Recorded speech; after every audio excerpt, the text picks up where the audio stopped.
دریا بنگرم دریا تو میشی، به جنگل بگذرم بالا تو میشی، و پیشا پیش باد صبحگاهی نگه تا میکنم پیدا تو میشی.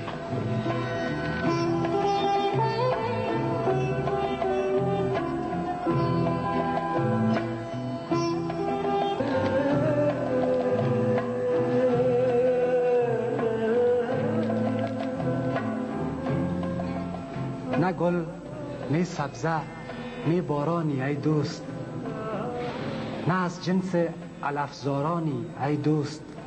چی داری در وجود نازنینت که نور دیده یارانی ای دوست؟ بیایی دل کنم نظر لقایت، بگردانم به سر درد و بلایت.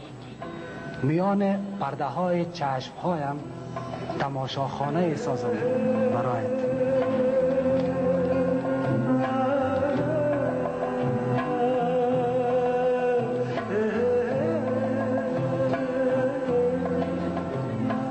قدت موزونتر از ناجوی جنگل، رخت پاکیزتر از روی جنگل.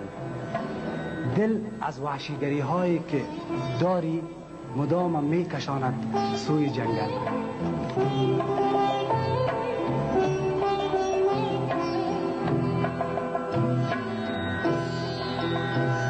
الا ای دره مرد آشیانم، الا ای زادگاه پهلوانم. بود آیا که هنگام گل سرخ در آغوش تو سنگردی بخوانم؟ سنگردی یک نوع سرود است.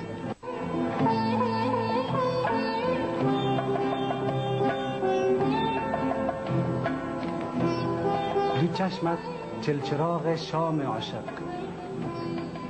نگاهت بستر آرام عاشق. سر پای وجود مهربانت بهار آغاز به انجام عاشق.